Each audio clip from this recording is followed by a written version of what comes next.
Donc, Galates, chapitre 6, verset 11. Qui pourrait me donner un résumé de l'Épître aux Galates? Qu'est-ce que vous vous souvenez de l'Épître aux Galates, au moins? Dites-moi un petit peu, encouragez-moi en tant que prof. Les Galates étaient en train de se faire enseigner qu'ils devaient retourner à la circoncision. OK. De la loi. Donc, il y avait venu des gens dans l'Église qui voulaient les emmener à se faire circoncire. Puis ils disaient quoi pour les emmener à se faire circoncire? C'était quoi leur motto, qu'est-ce qu'ils leur disaient? Si vous ne faites pas circoncire, vous ne serez pas sauvés.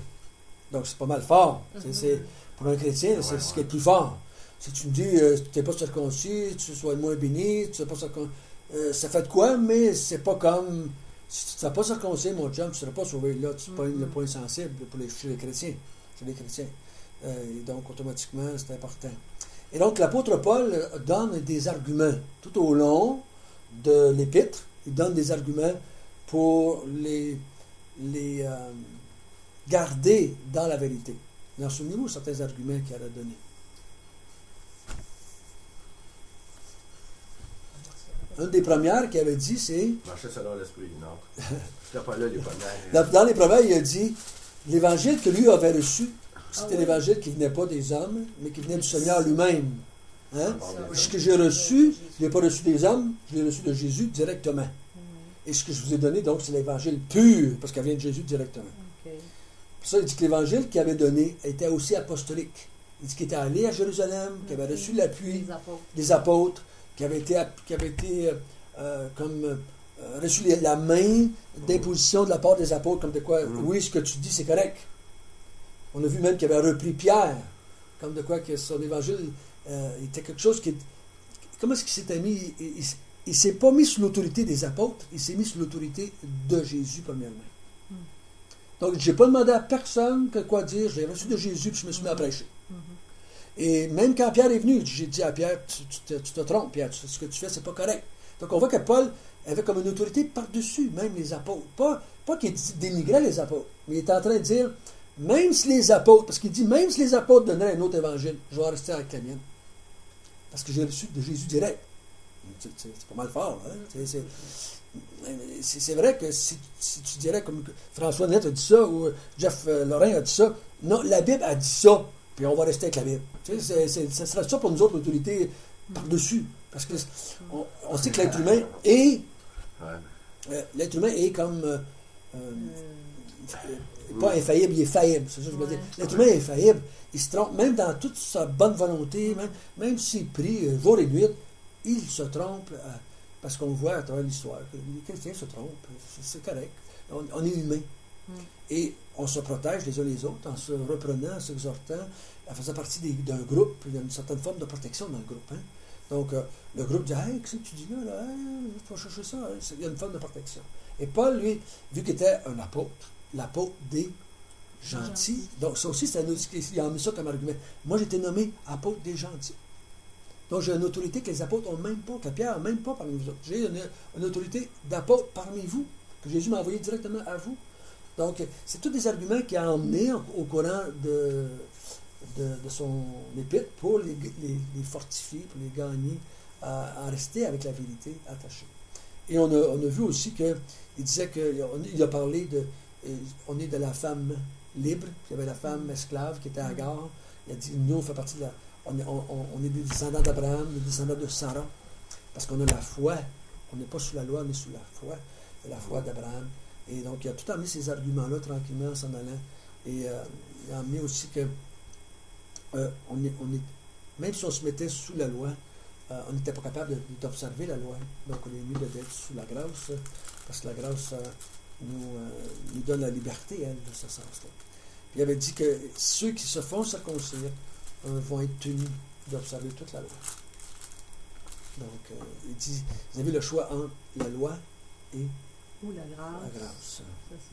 Et quand, dans cette petite épître de 6 chapitres, Paul parle de la circoncision à plusieurs reprises.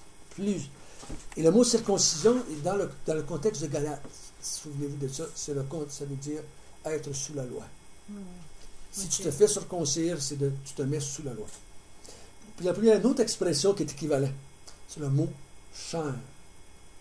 Si vous retournez à la chair, ou si vous mettez sous la chair, vous êtes agréable selon la chair. Donc ici, des fois, le mot chair est attribué dans le sens, la partie de nous qui fait des péchés. Mais ici, dans le texte, c'est pas tout à fait ça. C'est la chair, dans le sens que si tu te mets sous la loi, tu te mets sous la chair pour être sauvé. Donc, tu vas essayer par la chair d'être sauvé, et ça ne marchera pas. Donc, la chair, on a vu il y a quelques semaines que la chair, elle produit seulement que le péché. Donc, si vous retournez à la loi, si vous retournez à la chair, vous êtes fait à l'os parce que vous n'êtes pas capable de faire ce que vous dites. Vous n'êtes pas capable de faire ce que vous dites. Puis, il va le répéter ce soir, on va le voir ensemble.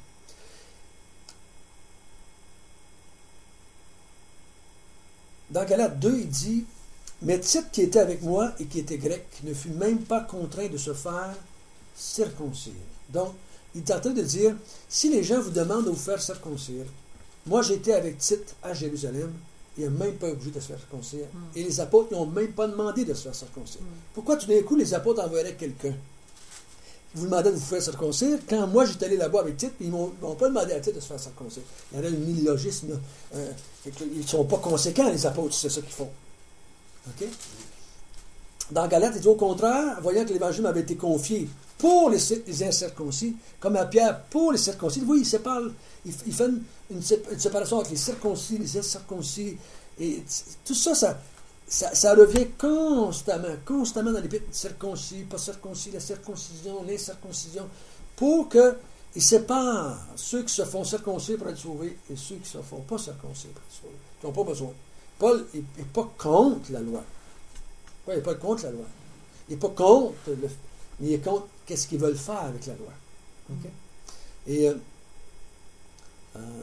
il dit au Galates 5, verset 2, « Voici moi, Paul, je vous dis que si vous vous faites circoncire, Christ ne vous servira à rien. » Et c'est fort ce qu'il dit. Si vous vous faites circoncire pour être sauvé, Jésus-Christ, vous l'enlevez de la carte. Il fait plus partie de l'équation. Ça veut dire que si c'est la loi qui vous gouverne, ça ne peut pas être la grâce. Non, ça ne peut pas faire les deux. C'est un ou l'autre. Il faut faire attention. Paul, vous allez le voir quand vous lisez les Actes, il fait des vœux, il va faire des sacrifices au temple. Il est sauvé, là. Okay? Puis Jacques, il dit, « Hey, Paul, va donc faire ton vœu, puis paye pour les autres chrétiens qui sont allés faire un vœu aussi. » Donc, ils font des... Puis Paul, il dit à une place, il dit, faut que je m'en aille à Jérusalem parce que je veux être là pour la Pentecôte. Puis Paul, il n'est pas contre que les Juifs continuent à aller au temple et fassent des sacrifices. Il n'est pas contre ça. Il est contre si on dit qu'il faut faire ça pour être sauvé. Que c'est une obligation. Pour être sauvé. Okay? Même s'il dirait, vous êtes obligé de faire des sacrifices en tant que Juif, chrétien, ce ne sera pas grave, encore que ça dise ça. Pour être sauvé, c'est là qu'il décroche. Okay? Il dit, aussitôt qu'ils ont commencé à dire ça, là, Paul a commencé à rentrer dans des arguments. Non, là, je ne veux pas. Okay? Là, je compte ça. Je compte ça. Et là, c'est important de comprendre ça. Parce qu'on va voir des frères, des sœurs qui vont faire des choses, qui croient que Dieu leur a demandé de faire. Mais c'est pas grave, ça. On peut vivre avec ça. Tant aussi longtemps qu'ils ne disent pas, il faut que tu le fasses pour être sauvé. Et c'est là, ils nous disent ça, là, on décroche. Okay? Là, on décroche. Là, on rentre en argument. Là, même, on met dehors de l'Église. Là, on expulse de l'Église si on met ça. Parce que là, on change l'Évangile. Okay? Et donc, c'est vraiment important de penser cela. Et ce soir, le texte qu'on va lire, Paul va comme résumer toute son affaire. Okay? Il va tout résumer son affaire. Il va terminer son épître en essayant une dernière fois de planter le clou, comme on dit, pour que les Galatiens, finalement, disent « OK, on en reste à l'Évangile pur et dur avec Jésus-Christ. Okay? » Donc, Galates 6, verset 11. « Voyez avec quelle grande lettre je vous écris de ma propre main. Tous ceux qui veulent se rendre agréables selon la chair vous contraignent à vous faire circoncire, uniquement afin de n'être pas persécutés pour la croix de Christ. Car les circoncis eux-mêmes n'observent point la loi, mais ils veulent que vous soyez circoncis pour se glorifier dans votre chair. Pour ce qui me concerne, loin de moi de penser de me glorifier d'autre chose que de la croix de notre Seigneur Jésus-Christ, par qui le monde est crucifié pour moi comme je le suis pour le monde. Car ce n'est rien d'être circoncis ou incirconcis, ce qui est quelque chose, c'est d'être une nouvelle création. Paix et miséricorde sur tous ceux qui suivront cette règle et sur l'Israël de Dieu. Que personne désormais me fasse de la peine, car je porte sur mon corps les marques de Jésus. Frères, que la grâce de notre Seigneur Jésus-Christ soit avec votre esprit. Amen. Donc l'apôtre Paul il dit ici, ne vous faites pas circoncire. Ne vous faites pas circoncire. Et c'est comme je l'ai dit tout à l'heure, ne retournez pas à la loi. C'est l'équivalent. C'est l'équivalent ici. Okay? Si vous retournez, si vous faites circoncire pour être sauvé, si vous retournez à la loi, c'est la même chose ici. Donc, c'est comme on pourrait dire pour nous autres, parce que je ne crois pas que c'est le problème au Québec que les chrétiens veulent se faire circoncire. Mais il y a des tendances à vouloir retourner à la loi. Okay? Il y a toujours des tendances dans l'Église à vouloir retourner. C'est toujours dans l'Église. C'est toujours présent dans l'Église. Ça commence, il n'y a jamais comme un virage complet dans l'espace de 6 mois. C'est toujours sur une période de 50 ans, 100 ans, que l'Église va faire ce virage-là. Soit elle va devenir complètement libérale, dans le sens qu'elle va même dire que Jésus n'est peut-être pas Dieu, ou alors elle va se retourner complètement vers la loi, elle va devenir très, très prosélyte, très, pas prosélyte, mais pharisianique, très, très légaliste. Légaliste, pour moi, il y a deux sens, dans le sens que légaliste, dans le sens le mot légaliste, pour moi, a un sens négatif quand on lui dit qu'on retourne à la loi pour être sauvé. Okay, tu tournes à la loi. Puis le mot légal, des fois, le mot légaliste est employé dans nos églises comme des gens qui vont pas au théâtre, ne prendront jamais de boisson. Des fois, on va dire, il est légaliste, lui, là. Dans le sens que, ça ne veut pas dire qu'il fait ça pour être sauvé. Il faut faire attention. Quand les gens disent, tu es légaliste, faut que tu te dises ce que tu veux dire, là. Si tu dis que j'essaie de me sauver par mes œuvres, ou alors tu essaies de dire que je fais des choses que pour toi, je ne suis pas obligé de faire, je ne devrais pas faire. Il faut faire la différence entre les deux. Et les deux termes sont employés dans les églises avec une connotation différente. Une est vraiment à bannir de l'église de façon complète. L'autre, on peut vivre avec. OK. Dans ce sens-là. Et Paul va dire des raisons pour lesquelles on ne devrait pas retourner à la loi. Première raison, au verset 12, il dit « Tous ceux qui veulent se rendre agréables selon la chair vous contraignent à vous faire circoncire. » Première raison, c'est que les gens veulent être agréables aux autres. Ils veulent être agréables, plaire aux autres. Ici, ces chrétiens-là, parce que ces gens qui sont venus, ils n'ont pas dit Jésus-Christ, c'est pas vrai. Ils ont dit Jésus-Christ, c'est très vrai. Il est mort pour nous sauver, mais il faut être circoncis en plus. Ils rajoutaient. Les autres, il y a des épîtres, ils dénigrent complètement Jésus-Christ. Les autres, ils rajoutaient quelque chose à Jésus-Christ. Ça, c'est plus tendance dans l'Église. On rajoute. Hier, quand j'ai enseigné ça à Rondelle, il y a une sœur qui a partagé que dans l'Église qui ont été élevées, c'est que si tu n'allais pas à l'Église le dimanche, ils mettaient en doute ton salut. Ils ne disaient pas tu vas être sauvé si tu vas à l'Église, mais si tu es sauvé, tu vas aller à l'Église tous les dimanches. Première chose, par-dessus toute chose. Tu ne vas pas travailler, tu n'iras pas te promener, tu vas aller à l'Église, c'est ça la première chose à faire le dimanche. Fait que c'était devenu tellement fort que si tu n'y allais pas, ils commençaient à demander si tu étais chrétien ou pas. Donc, c'était sauvé. Tu rajoutes là, tu sais. C'est pas biblique, ça, là. Ben non, c'est pas biblique. C'est pas biblique. Mais les autres, ils montraient très biblique. Très, très biblique. Donc, là, ça devient finalement que si tu ne vas pas à l'église, tu n'es pas sauvé. Comme si tu n'es pas circoncis, tu n'es pas sauvé. OK?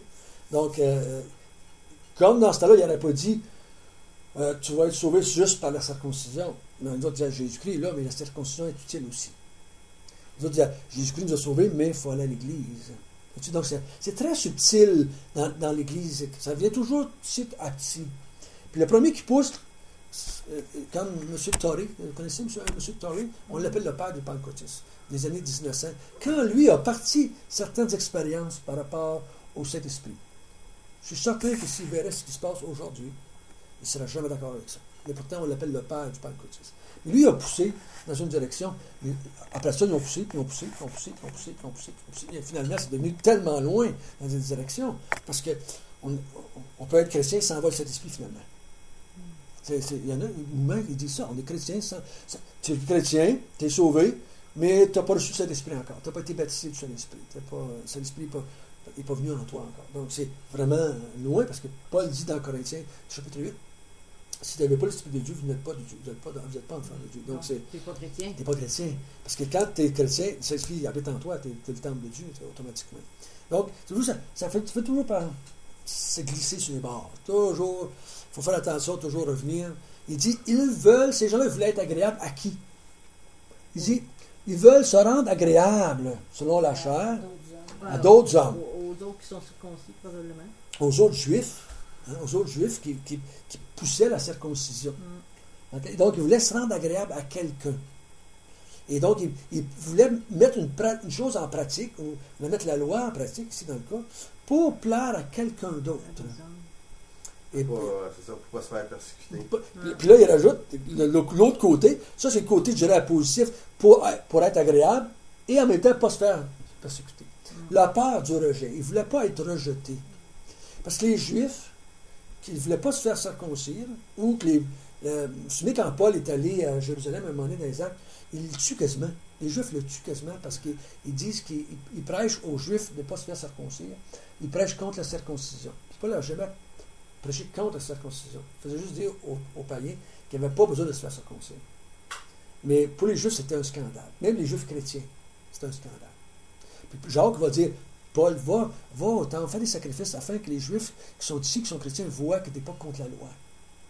Puis, selon ce qu'on lit, certains avec Jacques est appelé le pur dur, les Juifs qui étaient forts ce côté-là. Ils voulaient continuer à pratiquer leur tradition juive, même si c'était chrétien. Je ne dis pas que Jacques a dit qu'il était sauvé à travers ça, mais il y avait une tendance dans cette direction-là.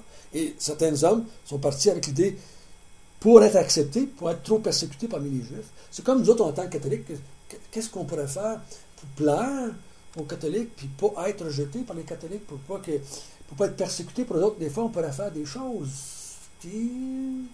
C'est quand? On ne dirait pas pour être sauvé, mais des fois, pour être accepté, pour pas être persécuté. Il faut faire attention.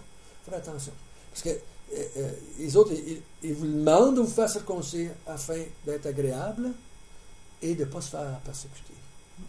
Donc, c'est vraiment faire attention. Les autres, mais Paul dit, vous allez trop loin. Là. Il y a des places où on peut faire des choses pour ne pas provoquer les gens. Il y a des places qu'on ne peut pas aller, là. Des choses qu'on ne peut pas faire, des choses qu'on ne peut pas enseigner pour éviter la persécution ou pour plaire à quelqu'un. Donc, il dit, vous êtes mieux d'être persécuté, vous êtes mieux d'être rejeté par les Juifs, vous êtes mieux d'être rejeté par vos familles, s'il le faut. Gardez la foi. Telle qu'elle est, sans vous... Parce que Max, ici, là, je vais te poser la question. Parce que c'est comme si toi, tu mentionnes qu'il y a des raisons. Mais ici, il marque, tous ceux qui veulent se rendre agréable, tout ça. Après, il marque uniquement, afin de ne pas être persécuté par la croix de Christ. Non. Donc, il axe beaucoup que c'est la raison majeure. Oui. Parce qu'ils ont peur. Oui. Donc, c'est la même pièce de monnaie, c'est avec les deux facettes. Un, tu veux te rendre agréable. Si tu te rends agréable à quelqu'un, il ne va pas te persécuter. S'il te persécute, c'est parce que tu n'as pas fait quelque chose pour être agréable. C'est les deux faces. Les deux, du côté positif, négatif, la même pièce de monnaie. Et c'est un besoin très fondamental de l'être humain, d'être accepté. C'est très, très fondamental chez l'être humain. On veut être accepté parmi les gens qu'on vit. On appelle ça la peer pressure en anglais, la pression des pairs. On dit ça sur les adolescents. Là. La pression des pairs, ils vont s'habiller, ils vont faire un paquet d'affaires pour que les autres les acceptent. Mais c'est pas juste les adolescents. On appelle ça la crise d'adolescent. Moi, j'appelle ça la crise de l'être humain, point, à la lettre. On est toujours... Puis dans nos églises, on est prêt à faire un paquet d'affaires, des fois, pour pas être rejeté. Il faut faire attention dans ce sens-là.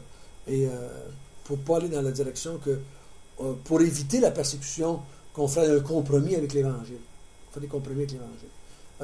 Quand j'étais en Abitibi, à plusieurs reprises, on m'a invité à aller faire partie du mouvement œcuménique. On voulait que je fasse partie. Avec des chrétiens évangéliques qui étaient là, des gens qui étaient... il y avait des baptistes, il y avait des frères, il y avait des ménonites, il y avait des catholiques, bien entendu. Tout ça était ensemble, puis ils faisaient des réunions ensemble. Puis ils m'invitaient, puis moi je disais non, pas capable, je ne peux pas aller là. On n'est pas... Je ne peux pas m'adresser à Dieu, et puis comme si on était tous des frères et sœurs dans la foi, puis on ne l'est pas. On l'est Mais pas. si les catholiques n'avaient pas été là? Ah là, c'est une autre histoire. Okay. Le mouvement œcuménique, c'est de rassembler tous les mouvements religieux du monde. C'est pas de rassembler les évangéliques, c'est de rassembler tous les mouvements religieux. Ouais. Autant comme qu'ils soient chrétiens ou pas chrétiens. Et moi, j'ai dit non.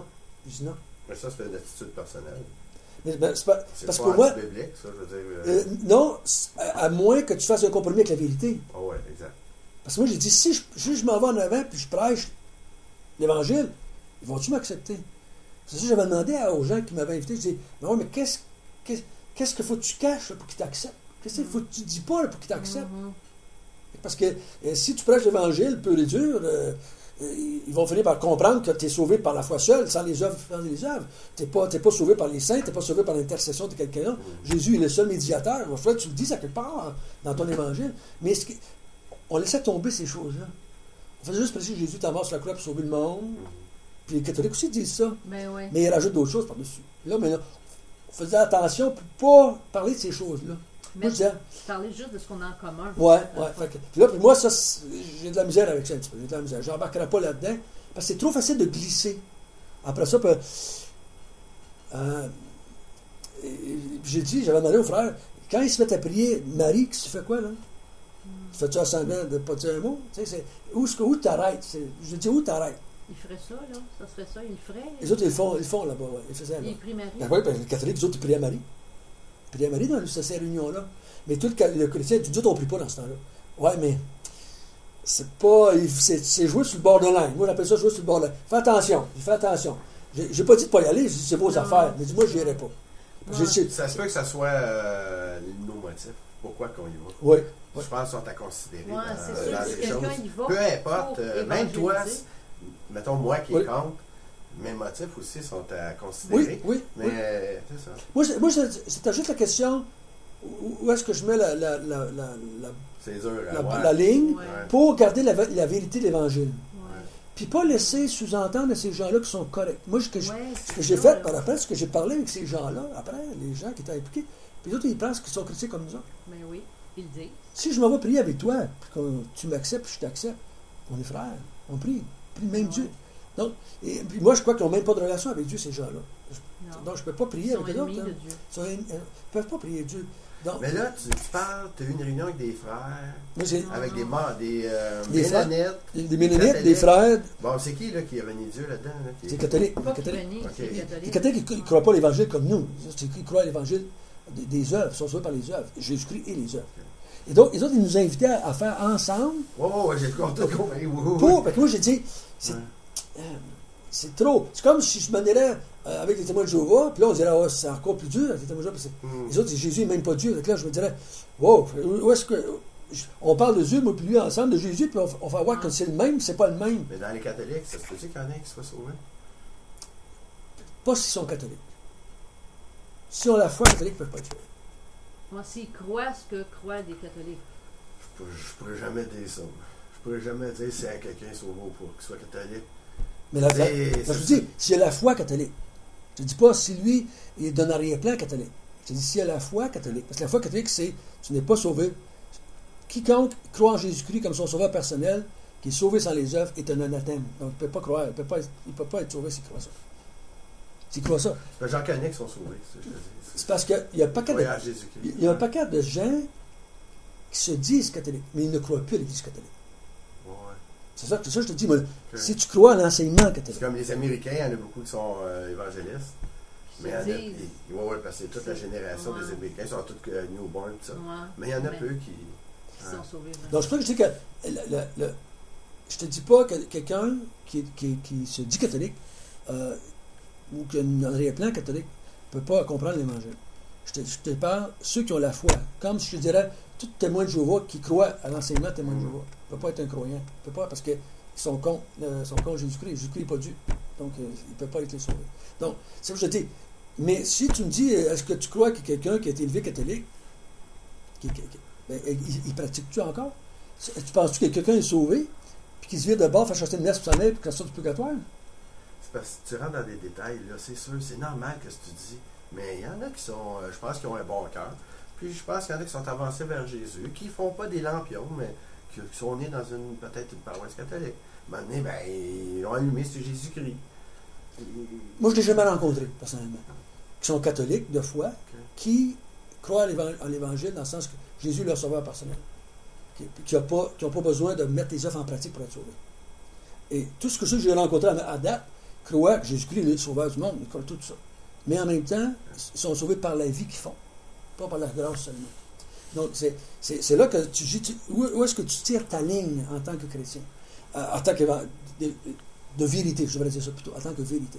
Et là, on dit, ça devient très... parce que 90% des catholiques d'arrière-plan vont dire qu'ils croient que Jésus-Christ est le sauveur du monde. Mais est-ce qu'il est leur sauveur personnel? Est-ce qu'ils ont la condition d'être sauvés? Moi, je ne l'ai jamais rencontré personnellement encore, en 30 ans. Donc, c'est des gens qui ils peuvent être très fervents religieux.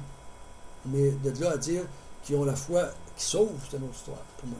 En tout cas, c'est vrai que je me dis, pourquoi est-ce que j'aurais besoin de ça pour faire mon évangélisation? C'est là que je posais à ces gens-là, ces chrétiens-là, pourquoi j'ai besoin de ces réunions-là œcuméniques pour faire mon évangélisation? Parce que le but qu'ils nous donnent souvent, c'est qu'ils veulent atteindre ces gens-là pour Jésus-Christ. Est-ce que j'ai besoin de ça pour faire mon évangélisation? Je peux faire mon évangélisation autrement, sans faire de compromis avec la vérité.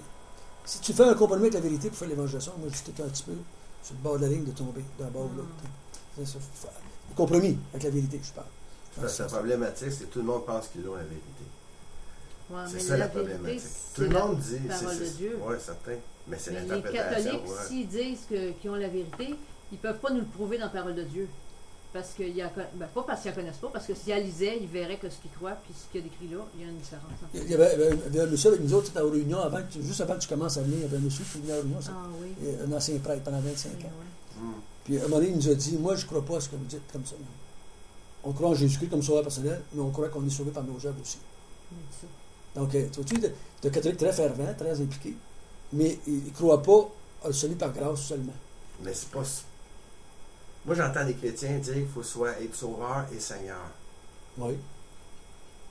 Donc, si tu n'as pas les œuvres, tu n'es peut-être pas sauvé. J'ai entendu des chrétiens dire ça, dernièrement. Puis j'ai lu un livre qui parle de ça. Seigneur. Ça ressemble à ça. Ça ressemble à ça un peu. Moi, j'appellerais pas ça les œuvres, j'appelle ça le fruit. Non? Ben, Jacques, il dit le mot œuvre. Oui, la foi sans les œuvres est morte. La foi sans les œuvres est morte. Ça ressemble des fois. C'est les vocabulaires qui... Hein? Je sais bien que les catholiques utilisent ça, la foi sans les œuvres est morte, pour prouver qu'il faut les œuvres pour être sauvé. Mais les chrétiens aussi. Non, je ne crois pas que les chrétiens vont dire qu'il y a besoin des œuvres pour être sauvé. Non. Ouais, mais que les œuvres sont la manifestation de la foi. Démontrent qu'il y a eu la question qui est, est-ce que Dieu est sauveur et Seigneur? Mm-hmm. C'est quoi qu'elle veut dire, cette question-là? C'est ça que ça veut dire? Non? Non, pas pour moi. Pas pour moi. Non. Non plus. On ne va pas rentrer là-dedans, là, parce que c'est... Mais quand on étudie ce titre, là, c'est l'épître des œuvres, des bonnes œuvres. OK? Il parle juste parler de ça, des bonnes œuvres. Okay. Mais Paul dit, on va voir ensemble, mais il a dit, nous enseignons que nous sommes sauvés sans les œuvres. C'est clair. Mais il dit qu'il faut faire des bonnes œuvres. Mais il dit qu'on n'est pas sauvé par les œuvres. Mais c'est pas ce qu'on... Mais les œuvres démontrent qu'on l'est. Ils sont là. Mais c'est pas ça qui sauve. C'est presque mais il dit, si tu n'as pas les œuvres de la foi chrétienne, il dit, tu n'as pas la foi selon la piété. Tu n'as pas une foi qui est selon la piété, ou selon l'enseignement de Jésus-Christ. Parce que si tu as cette foi-là, il y a des œuvres qui en découlent automatiquement. C'est ça, qui vont se faire. Qui sont là dans la vie du croyant. C'est pas qu'il faut faire, c'est qu'ils vont se faire. C'est ça. La différence, c'est, si quelqu'un dit que j'ai besoin de faire de quoi pour être sauvé. Mais la question est que savoir, vu que c'est un processus, il y en a qui sont au début du processus, il y en a qui sont plus avancés, tu sais, c'est une croissance. Oui. Tu sais, t'es pas chrétien, tu sais, je veux dire, t'arrives pas bing-bing, là, c'est comme un cheminement. Alors, ceux qui sont au début du cheminement, qui sont plus lents, mettons... je crois qu'il y a... qu'il n'y a pas de moi, dans le fond, c'est qu'il n'y a pas de manifestation d'œuvre, parce que selon leur potentiel, peut-être aussi, qu'est-ce que Dieu leur a donné comme don, tu sais, peut-être c'est plus lent. Puis il y en a d'autres, c'est très explosif. La croissance, les fruits sont très démonstratifs. Mais, un porte à avoir une meilleure sanctification, mais Dieu le juge peut-être pas comme ça aussi. Non, là, moi, je ne suis pas en train de parler de la sanctification. Je suis en train de parler du but des œuvres que tu fais dans ta vie chrétienne. si tu lui donnes si tu leur donnes une action salvatrice, c'est pas biblique. Si tu leur donnes une manifestation de sanctification, je serais d'accord avec toi.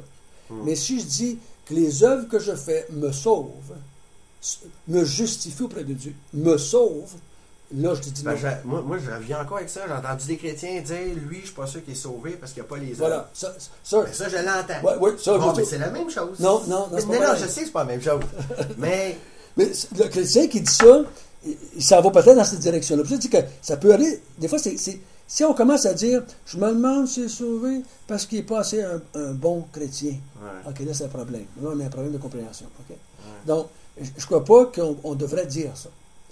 Je ne crois pas que la Bible parle de ça. On va en parler tout à l'heure. Juste l'autre après, où ce qu'il dit, qu'on parle de la nouvelle naissance. La nouvelle naissance, nouvelle créature, c'est quelque chose d'instantané. Okay? C'est quelque chose qui se fait instantané. C'est un miracle. C'est pas un processus, ça. La croissance chrétienne, c'est un processus. La nouvelle naissance, c'est une action souveraine à un moment donné dans la vie. Ça, tu l'as ou tu ne l'as pas. Si tu ne l'as pas, tu n'es pas croyant. OK? Quand ça arrive, tu as un processus qui commence. Mais si ça, c'est pas arrivé, peu importe le processus que tu as, tu n'es pas croyant encore. Maintenant, la question, je dirais à la personne, qu'il soit chrétien ou catholique ou quoi que ça, pour que la nouvelle naissance se fasse, est-ce que j'ai besoin de faire des œuvres ou j'ai besoin de croire? De me repentir puis de croire. Si c'est me repentir puis de croire, ça, c'est ça, je crois, monsieur. Mais si je dis, il faut que je fasse des œuvres, non, ça, je ne suis pas d'accord. Mais les œuvres qui vont être là vont manifester. C'est comme je dis aux gens, tu m'entendras jamais dire que j'essaie de me sauver. Je dis tout le temps, je suis sauvé, ou j'ai été sauvé. Je dis jamais, j'essaie de me sauver, moi là, parce que je ne suis pas sûr de te sauver. Non, c'est pas que j'essaie, c'est Dieu m'a sauvé, ou bien non, il ne m'a pas sauvé. Un des deux. Donc, mais pour être sauvé, là, ta question vient, Michel. Pour être sauvé, les chrétiens qui vont dire, pour être sauvé, il faut que tu acceptes Jésus dans ta vie comme Seigneur et Sauveur. D'autres vont dire, accepte comme Sauveur, point. Donc là, moi, je dis, personnellement, il faut que tu acceptes Jésus comme Seigneur et Sauveur. Mais c'est pas ma question. Je répétais ce que j'ai entendu. Puis moi, je dis, ou je peux le dire d'une autre forme, une autre façon de dire, c'est, il faut que tu te repentes et tu crois. Tu ne fais pas juste croire. Il faut que tu te repentes et tu crois pour être sauvé. Tu ne peux pas juste croire pour être sauvé. Il faut que tu fasses les deux pas. Repentance et foi. Ou comme Seigneur et croire. C'est la même chose pour moi. Seigneur. Ça, c'est question de vocabulaire, là, c'est ça. Parce que. Mais les deux doivent être là. La question que je perçois aujourd'hui, moi, dans le monde évangélique, c'est qu'on ne parle plus de la repentance. On prêche l'évangile à quelqu'un, on dit crois au Seigneur, tu vas être sauvé, mais on ne parle pas de repentance. Donc, j'ai écouté 8 émissions de télévision il n'y a pas tellement longtemps. Puis, pas une fois, ils ont parlé de la repentance. Pas une fois. Ils ont juste parlé de croire en Jésus. Puis, j'allais à bien des campagnes d'évangélisation que j'ai assisté. On n'en parle pas. On dit, t'es pécheur, crois au Seigneur Jésus, va pardonner tes péchés, tu vas aller au ciel. C'est ce qu'on nous dit en souvent. Donc, je dis, où est-ce qu'elle est la place, là, de la repentance, là-dedans? Puis, qu'est-ce que ça veut dire, cette repentance-là? Et c'est un petit peu de ça que je me pose comme question. Mais ici, il s'adresse à des gens qui disent qu'ils sont croyants.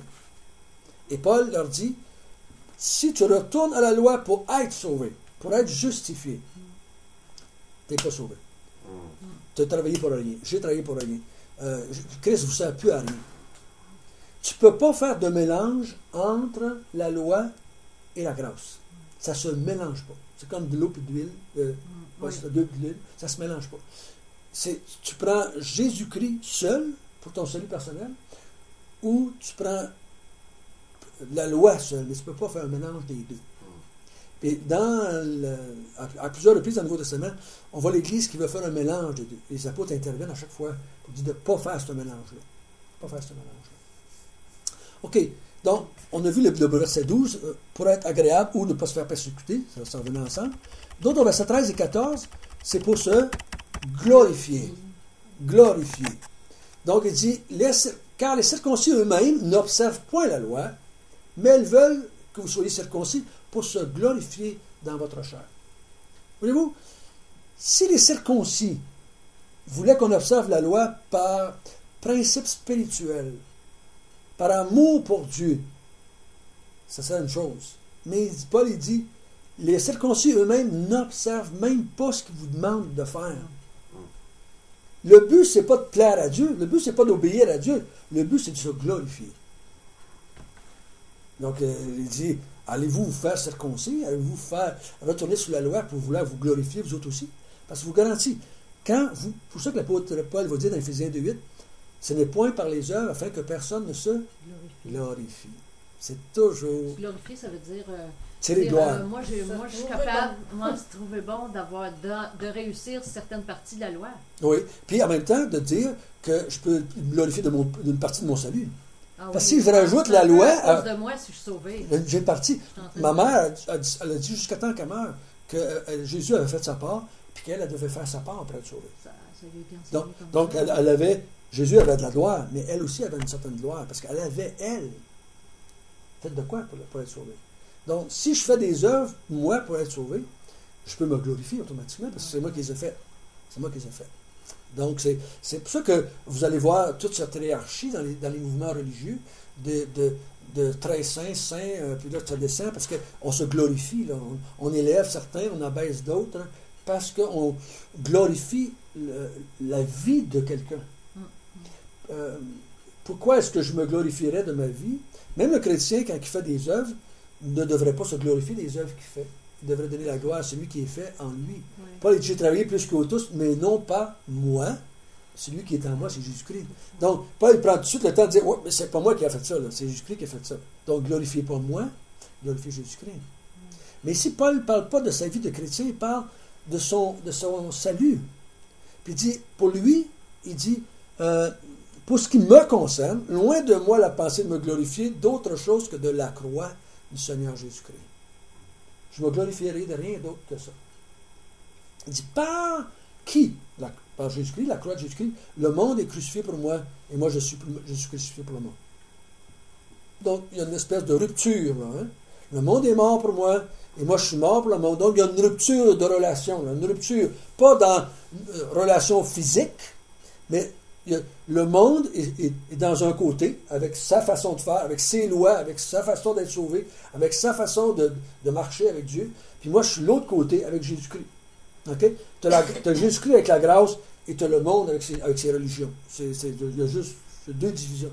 Dis-moi, le monde, ici, c'est le principe du monde, pas le monde dans le sens, les habitants de Mont-Tremblant sont morts pour moi, puis moi, je suis mort. C'est le principe que le monde est contre Dieu, dans le sens que le monde va pas dans le sens de la foi en Dieu, mais dans le sens de vouloir performer pour que Dieu les accepte. Donc, il dit, moi, le monde est mort pour moi. Moi, je suis mort pour le monde. Donc, il y a une rupture, là. Il dit, la seule chose que je vais me glorifier, c'est la mort de Jésus-Christ pour moi. Je ne me glorifierai pas d'autre chose. Mais il dit, il y a un danger, puis je crois que le danger est très réel. Si je retourne à la loi, je vais me glorifier. OK? Et vous remarquez, plus les gens ont tendance à être légalistes, là, dans le sens, plus ils vont avoir tendance à se glorifier. Plus ils ont tendance à se mettre sur un pédestal. Plus ils ont tendance à voir se remonter comme de quoi ils sont des bons chrétiens, puis les autres ne sont pas des bons chrétiens. Ils vont avoir tendance à s'évaluer avec les autres. Parce qu'ils se sont mis sur une certaine forme de règles. Si je veux performer, il y a des dangers que je puisse vouloir me glorifier personnellement. Et c'est ça, c'est une bonne chose à faire comme test personnel. Si je suis en train de me glorifier dans ma vie, de mes performances, de femme, d'homme, de chrétien, de peu importe ce qu'on veut faire, je devrais m'interpeller sur comment ça que je ne glorifie pas le Seigneur. Pourquoi je ne suis pas en train de faire ça pour le Seigneur? Je suis en train de vouloir me glorifier. Si je suis en train de vouloir me glorifier, c'est une forme de loi. Parce que je peux mettre la chose à l'envers. Hein? Si je me mets sous la loi, c'est pour me glorifier. Mais si je me glorifie, c'est parce que je suis une loi à quelqu'un. Parce que si je vis sous la grâce, je ne peux pas me glorifier de rien. Je ne devrais pas être capable de me glorifier de rien. Parce que quand je le fais, c'est péché, c'est mal. Parce que je le sais, je n'aurais pas dû le faire. Parce que je devrais donner toute la gloire à Jésus-Christ. Je prie, je suis obligé de donner la gloire à Jésus-Christ pour que je prie. Je ne devrais pas dire, je prie en heure, moi, tu sais. Je ne fais pas un test avec les autres chrétiens, savoir combien de temps je prie. Tu sais, hein? Parce que si je fais ça, je suis en train de vouloir me glorifier. Donc, si je suis en train de vouloir me glorifier de ma performance chrétienne, voyons, je suis sur une loi quelqu'un. Voilà, je suis la grâce. Ouais. C'est un test inverse. Ouais. Paul, il dit, embarquez pas. Mais si vous voulez savoir, si vous êtes embarqué, allez à l'envers. C'est un test qu'on peut se faire à nous autres mêmes. Oh. Mais la sanctification là-dedans, peut-être on s'en vante pas, mais... Bon, si toi tu dis, je vois de la croissance dans ma vie, Je glorifie le Seigneur pour ça tout de suite. Okay? Je ne dois pas commencer à dire, moi, j'ai fait ça, moi, j'ai cru, moi, j'ai été obéissante, moi, c'est moi. Moi, je dis, plus tu m'aimes moi, plus c'est problématique. Plus je dis il, lui, Jésus, Dieu a fait ça, là, c'est moins problématique. Okay? Parce que c'est. Puis je vais remarquer, une de ces craintes-là que j'ai remarqué nos chants, notre musique depuis 15 ans, dans nos mouvements de jeu. On a beaucoup plus de jeux que de lui ou de il dans les anciens cantiques qu'on avait des années 50, 60, 75. On chantait, c'était toujours Dieu a fait, Jésus, Dieu a fait, Jésus. Non, c'est je t'aime, je t'adore, je te loue, je. C'est toujours le je qui revient. J'ai écouté un homme dernièrement, un chrétien, qui prêchait, qui disait on fait du narcissisme chrétien maintenant. On fait du narcissisme chrétien. On parle de nous autres dans nos chants. Au lieu de parler de ce que Dieu a fait pour nous, on parle de ce que nous on fait pour Dieu. Il dit un danger, là, un danger. Il dit qu'est-ce que ça reflète? Qu'est-ce que ça reflète comme vérité dans mon cœur à moi? Si moi je chante ça. Personnellement, les chrétiens vont me dire j'aime beaucoup le Seigneur Jésus. Il dit moi j'aime mieux dire que Jésus m'aime beaucoup. Que moi je dis que j'aime beaucoup Jésus. J'aime mieux dire que lui il m'aime que moi je l'aime. C'est vrai, je l'aime, mais parce qu'il m'aime, le premier. C'est une réaction. Bon. Et la réaction, on ne devrait pas s'en vanter. C'est pas nous autres qui l'a produit, c'est celui qui est en nous autres qui l'a produit. Donc, il dit, ceux qui veulent vous ramener à la loi, ils veulent se glorifier. Puis des fois, là, dans notre vie chrétienne, c'est pas toujours... les gens ne veulent pas nous ramener sur une loi pour être sauvés, mais sur une loi pour performer. Okay? Pas pour être sauvés, là. C'est pas tout à fait la même. Là, j'extrapole. Ça se peut-tu aussi, excuse-moi, vu que les églises chrétiennes, c'est tout basé sur le bénévolat. C'est sûr qu'il faut être sollicité pour faire des actions, des ministères, puis que souvent, quand on parle que les gens reviennent dans l'Ancienne Alliance, la circoncision, souvent les gens ils pensent qu'en performant dans les ministères, en étant impliqués dans le ministère, tu sais ce que je veux dire? Tu sais, il y a comme ce côté-là aussi. Oui, je crois qu'on doit s'encourager mutuellement des fois, ils n'ont pas le choix, ils ont besoin de membres. Moi, j'ai entendu un pasteur qui dit François, si on ne fait pas ça, les chrétiens ne feront rien. J'ai dit t'as raison, ils ne feront rien. Mais j'ai dit peut-être que tu pourrais motiver autrement, qu'ils fassent la même chose.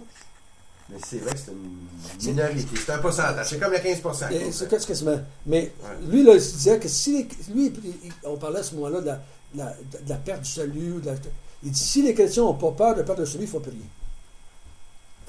Lui, il menaçait presque tout le temps. Mais lui, il n'aurait pas dit ça. Ouais, mais laisser sauver sa graine, c'est encore la peur. Lui, il disait si tu ne fais pas ça, tu n'es pas un bon chrétien, puis tu ne seras pas béni, tu n'auras pas de récompense. Moi, j'appelle ça marcher au fouet.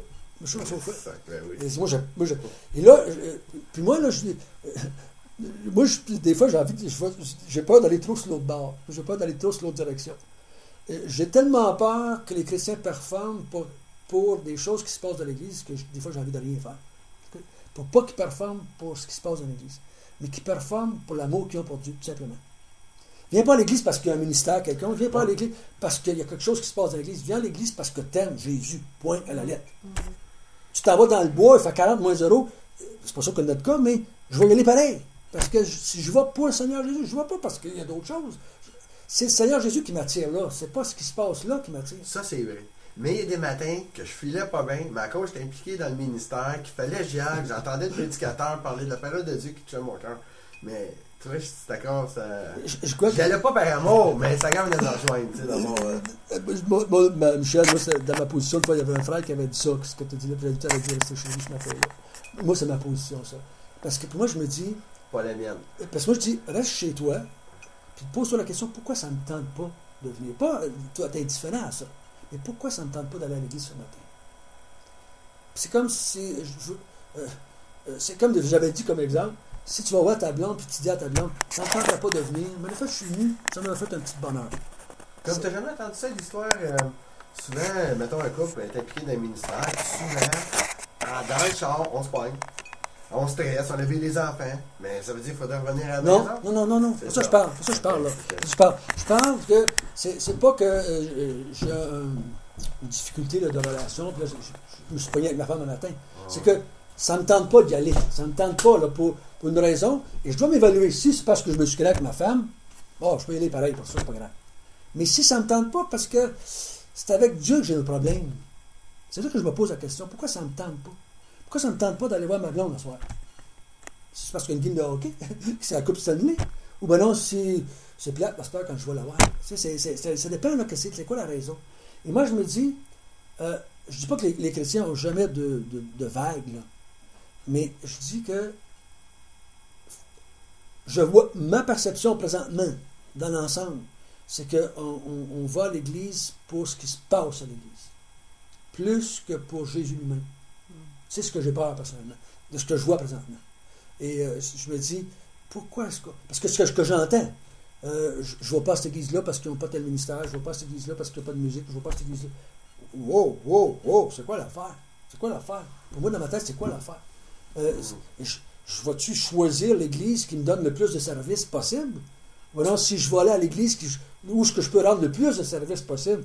Je crois qu'il y a une maturité là, qui joue là-dedans, mais en même temps, il y a un risque, là. Il y a un risque, pour moi, dans ma tête, que c'est pour ça qu'on va dire, avec Général, tu as certainement entendu ça à travers les années, ces chrétiens-là se sont refroidis, on entend toutes sortes de synonymes. Le comme vocabulaire, ça. c'est le vocabulaire. C'est un vocabulaire. Mais sont tièdes. Qu'est-ce qu'ils veulent dire par là à ce moment-là? Là, je me pose la question, on va-tu à l'église juste parce que c'est dimanche, qu'il faut bien y aller, parce que c'est dimanche? Qu'est-ce que les pasteurs vont dire? J'ai un ministère, comme si...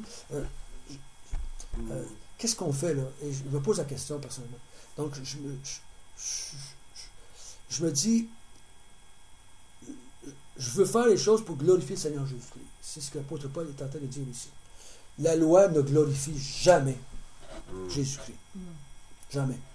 Si je fais quelque chose dans l'Église, puis c'est pas pour la gloire de Jésus, par amour pour Jésus, je suis en train de performer pour moi-même. Moi, une fois, quand j'ai fait mon burn-out, il y a une dizaine d'années, 10-12 ans, ça fait peut-être plus que ça.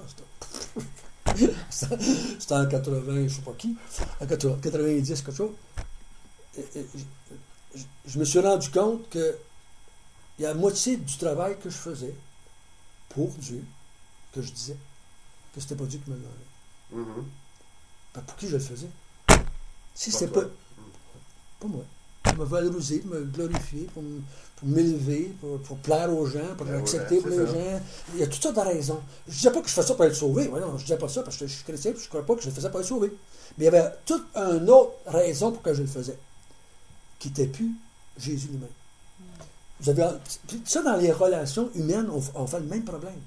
C'est que c'est plus je fais un paquet de choses pour ma femme, mais c'est plus ma femme le focus de ma relation. Je fais un paquet de choses pour ma femme, mais c'est plus ma femme.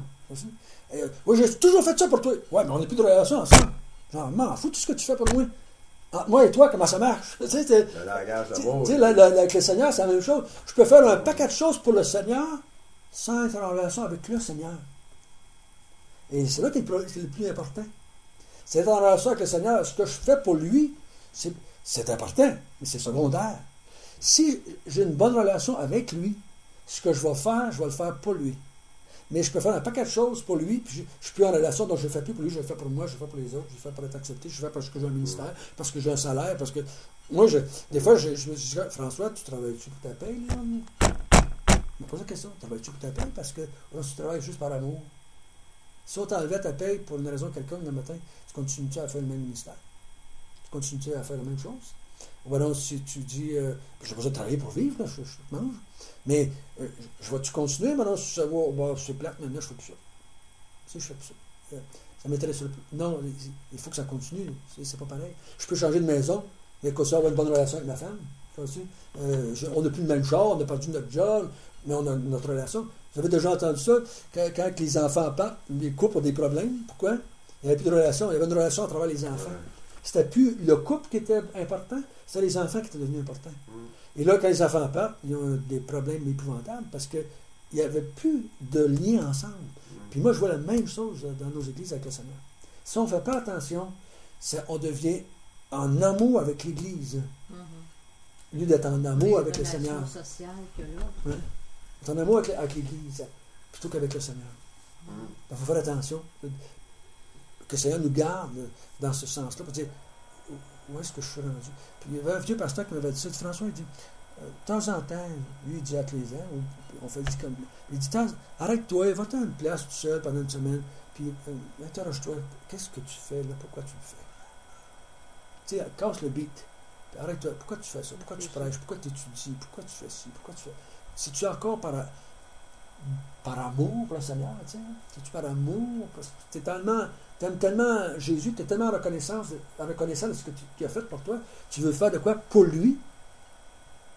Mais non, si tu l'as perdu de vue à quelque part, tu sais, il y a tellement de choses que tu perds de vue.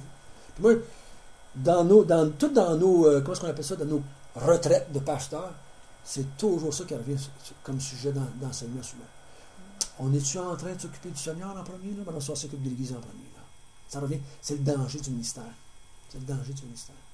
On est pogné par le ministère au lieu d'être pogné par le Seigneur.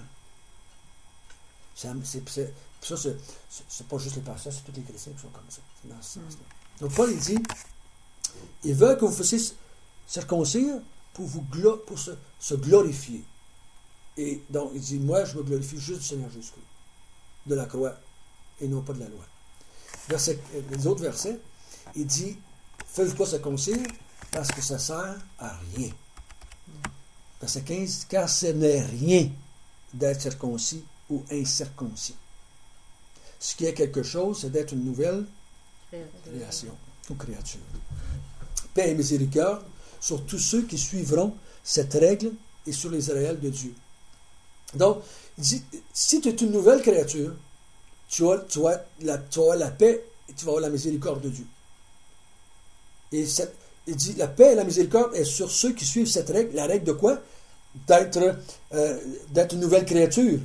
Ce n'est pas d'être circoncis ou incirconcis. Si tu suis la règle d'être une nouvelle créature en Jésus-Christ, tu vas être glorifié en Jésus. Oui, de glorifier en Jésus, tu as la paix et la miséricorde avec Dieu. Tu es avec Dieu. Mais si c'est pas ça, tu es bien mal pris, mon chum. Tu es bien mal pris. Donc, il dit, attention de faire ça, parce que ça ne sert à rien. Ça sert à rien. Pour le salut, je parle. Hein? Paul n'était pas contre le fait de circoncire. Il a circoncis Timothée pour l'évangélisation parmi les Juifs. Pas pour être sauvé. Voyez-vous que Paul pouvait faire la même chose que l'autre, mais pas pour être sauvé. Pour être accepté parmi les Juifs. Tu vois, moi, je pourrais mettre n'importe quoi, un turban sur la tête. Si on me dit que tu m'en prends un pour parler à un musulman, moi, m'en mettre un. Donc, c'est pas grave. Donc, c'est comme si j'irais ici aux apôtres de l'amour infini, puis on me dirait, François, si tu veux rentrer ici, il faut que tu prendre du temps de brune pour rentrer pour nous parler. Je vais vous en mettre une, si tu veux en brune, ça ne me dérange pas. Ça fait raser. Je vais me faire raser, je vais me raser, je vais y aller. Ça ne me dérange pas. Si c'est ça que je veux faire comme ministère, mais pas pour être sauvé. Pas pour être sauvé. Ici, la question, dans l'Épître aux Galates, si on perd ça de vue, que Paul parle de tout ça pour être sauvé, on va partir croche. Là. Ce qu'il est en train de dire, si vous faites ça pour être sauvé, si vous performez dans la loi pour être sauvé, si vous faites des œuvres dans la chair pour être sauvé, vous êtes complètement au côté de la coche. Jésus-Christ ne vous sert pas à rien. Et si Jésus-Christ vous sert à rien, vous n'êtes pas sauvé automatiquement, parce que c'est Jésus-Christ qui sauve, donc automatiquement dans ce sens-là. Donc ça peut nous aider à garder